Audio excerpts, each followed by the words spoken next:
I bought a vacation mobile home almost 2 months ago. It's a complete shack, 2 small bedrooms, a little living room, kitchen, and 1 bathroom. It's simply meant as a nice, peaceful place to come to escape the city, either by myself or with my girlfriend, if I ever get one. The property has 2 acres, so it's nice and roomy too. And one of the main appeals is that it's only a 10-minute drive from a mountain that I like to go snowboarding at a few times a year. My first time there, I was decorating the place with my family. We all went to one of the local furniture outlets in the area and picked out a few couches. We actually banged this all out in one weekend, and thank God for my dad's pickup truck, which made transporting all this stuff easy. During all this back and forth from store to mobile home, I guess the closest neighbor noticed all the commotion, and he came over to greet us. He introduced himself as Dale. He was, I guess, what you'd expect from a local here. He had a thick Hudson Valley accent, and his dialect and mannerisms were obviously different than, I guess, us city folk are used to. Nevertheless, he seemed nice at first. We all introduced ourselves, though I knew I'd really be the one needing to get to know him since this was my property. After chatting with him for a while, we tried to resume unloading and bringing furniture into the home. He lingered for a while just watching us. My dad tried to converse more with him here and there. Eventually though, Dale said goodbye and walked back up the road to his home. We left Sunday together, and the next time I went up there was 2 weeks later. I went alone this time just to bring more stuff up like my snowboarding gear and set up the Wi-Fi. I guess Dale saw my car pass by because soon after I got there, he knocked on the open door and stepped inside and said hello. I gave him a smile and told him to come in, which he already was. He told me the place was looking nice already. Then after some small talk, he invited me over for a beer. I said why not, and followed him up the road to his home, which is also a mobile home, maybe a little bigger than mine. We then sat outside on his deck. He grabbed me a Heineken from inside and sat across from me at the table. So I tried to get to know him. I started by asking how long he's been there. He answered with 20 years too long. I asked a few more questions and he had some similar, pessimistic yet somewhat joking responses. This kind of set the tone for the rest of the conversation. So he started asking me questions, like what brought me here, where exactly I was from, etc. All the questions he didn't ask us 2 weeks earlier. I told him I'm from Queens, and that I wanted a place to escape and to snowboard. I guess he didn't like my answer, I don't think. He started ranting about how us city folk are coming in and ruining shit, polluting the place and littering everywhere. This turned into somewhat of a debate, where I was trying to defend myself and other so-called city folk. I considered it a little debate, until I saw how heated he was getting, and he started to actually raise his voice in his thick accent, with his half-drank beer in his hand. This spiraled so out of control that at one point he said word for word, "I don't know why y'all can't just stay where the fuck you belong." I stood up and with a smile on my face said, "Okay, I think I'm gonna head back now, thank you for the beer."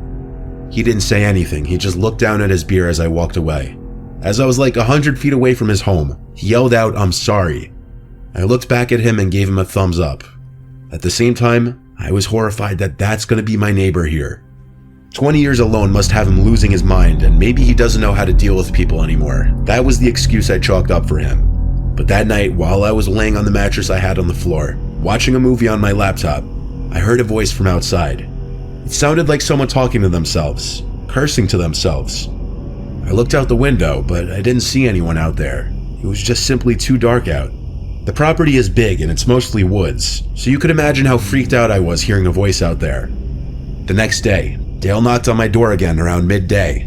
I knew it was him because I heard him calling my name. I didn't want to deal with him again. I stayed in my room. He had to have kept knocking for 5 minutes, which in itself was weird. And at one point he said, "I know you're in there, your car is here." That freaked me out. The guy is clearly not normal by my standards, and he was already giving an early, weird, obsessive vibe. He finally left. Or did he? I continued on the rest of my day, almost uncomfortable to go outside in fear he was out there nearby watching to see if I was actually home and ignoring him. After dinner, I started watching another movie on the TV through my phone, and for the second night in a row, I heard a voice outside, even over the TV. I had to turn off the TV to look outside. Couldn't see anything, so I went out to the deck and flicked on the deck light. I saw Dale standing about 5 feet into the woods, arms flat at his sides for a second, before he could react to the light, and then he ran into the woods. I went back inside and considered calling 911. I called my dad, and long story short, he said hold off on doing that because once I call 911 on the neighbor here is the day I don't want to show my face here anymore. I tried to just sleep through the night. To Tomorrow I'd leave and go home for a month. Within an hour of me laying on the mattress, I heard Dale outside screaming in an angry voice, "City piece of shit, I know you're in there. Leave, no one wants you here." He sounded like he was in a drunken fit of rage, but this was officially the moment I realized my neighbor there is a complete psychopath, and he may be the reason why I got this home at such a good price. I went home the next day, taking my valuables back home with me. I haven't been back there since, but you better believe the next time I go there, it'll be with my whole family. If he keeps it up, cops will be called. At this moment, I'm not really sure what to do, but I'm considering trying to sell this place if this keeps up, because at the moment, I'm actually scared to go up there alone.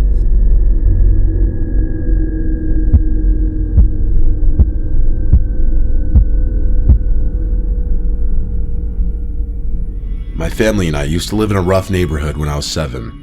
Even the neighbor on one side was a total creep and wasn't friendly at all. I don't personally remember much of this story because I was way too young, but my mom remembers it all too well. It was a regular night like any other, which makes this that much scarier. It was just my mom, my 2 siblings, and I at home. My dad was gone on a business trip, as he would be often. That night, around midnight, someone started knocking on our door. My mom woke up and went to the front door and asked who it was.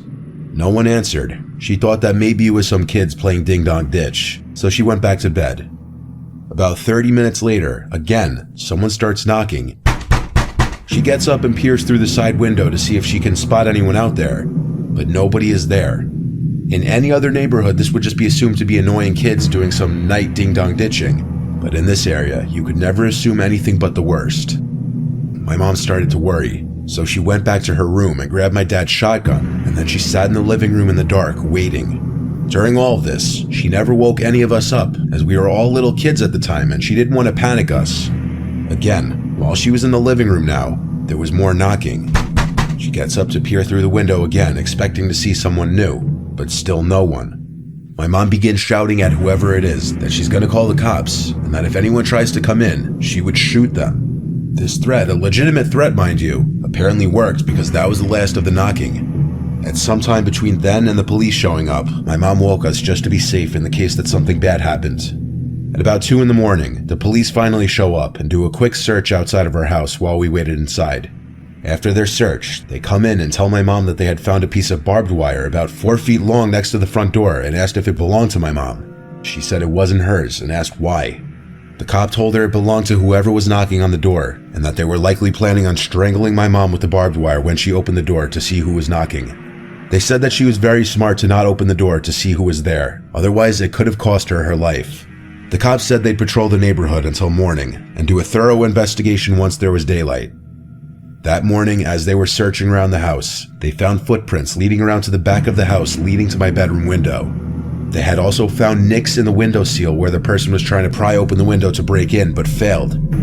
My mom always suspected it was this one neighbor because on several occasions, she would catch him staring into our house at her through his curtains, and he was incredibly creepy and unfriendly all around. He also would be the first one to know when my dad wasn't home, since he knew what vehicle he drives. Not long after that, we moved out of that neighborhood, thank God.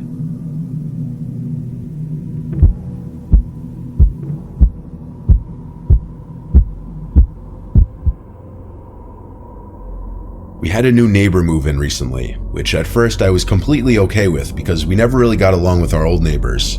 But boy do I miss them now. So it was a few months back that we saw a new van in the driveway next door. No moving trucks or nothing though. We didn't see anyone moving in furniture or anything at all. It was kind of weird.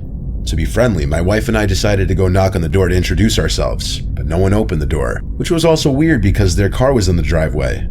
We figured it wasn't a big deal. For all we knew, they were in the shower or sleeping or something. So our bedroom is upstairs, and at one of our windows, we can see into the neighbor's backyard. The house next door has a detached garage in the backyard. The new neighbor's van wasn't in the driveway all day. Then, all of a sudden, when my wife and I were reading in bed, we heard the garage next door open